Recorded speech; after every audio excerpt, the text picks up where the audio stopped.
او د اسمان چې څومره ملائک دي څومره فرشتي دي نو څه فرشتي په قیام کې څه په رکوع کې څه په قاعده کې څه په سجده کې دي د الله حمد او ثنا او عبادت کې مبتلا وي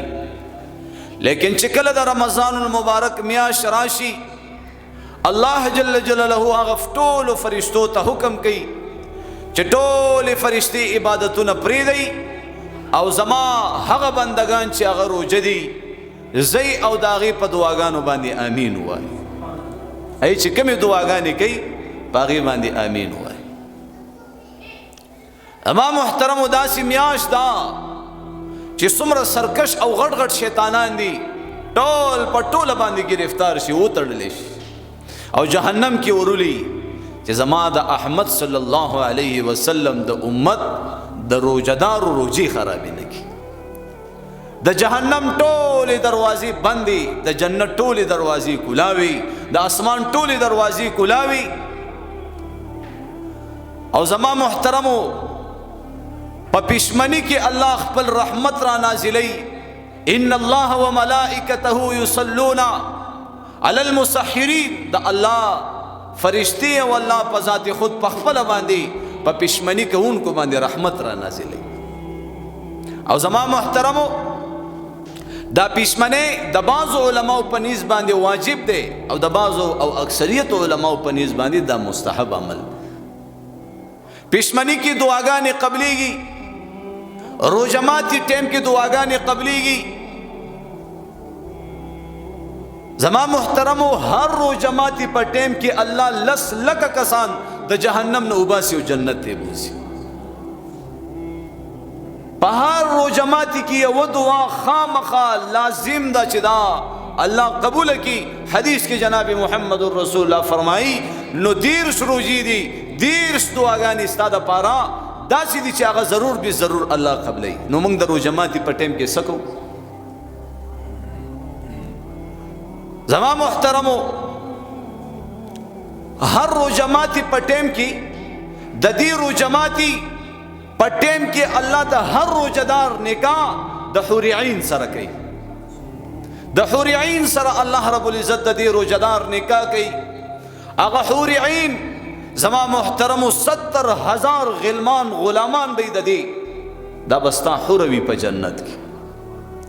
70,000 نور حوري داغي په خدمت کې بلګېدلې وي او بیا د دنیا چې دا کوم نیک بیبي دستا دا دیندارا تقوادارا حیادارا د خاون تابعداري فرمانبرداري د خاون په امانت کې خیانت نه کوي خاون ته ناراضي وي بیا با 70,000 حور عین د دې دنیا په بیبي په خدمت کې به الله پاک لګولې وي او دا د دنیا دا بیبي ستا چې کوم دا به د حور عین نه با په لس چند زیاته خسته او ښکلې خوبصورته به حور عین نو زما محترمو اوس دیر روزي دي نو په دې دیر روزو کې ستا د دیر حور سره چې کوم دی آغا حور عین چې کومې بهترین ترتیب سره جوړې شوي دي او هر انسان د دې حوري چې کوم دی طلب کوي چې الله مال دا حور راکړي نو الله رب العزت دغه حورا هر روز جماعتي په ټیم کې روزدار لور کوي وغه سره نکاح کوي و سوچ کو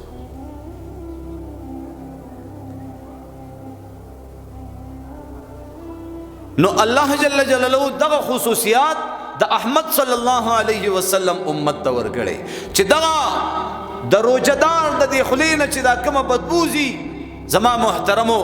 دغه بدبو الله به د قیامت په ورځ د مشق انبرو په قیمت سره به چې کوم دی دله به اجر ورکوي د مشق انبرو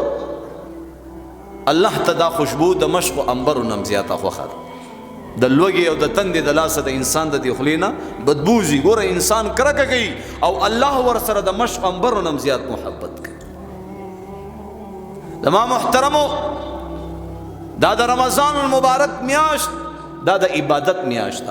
دا د محبت میاشت دا د غمخواري میاشت دا د همدردۍ میاشت دا د الله سره د صلح میاشت چې موږ او تاسو په دې میاشت کې چې کوم د خپل رب سره صلح وکړو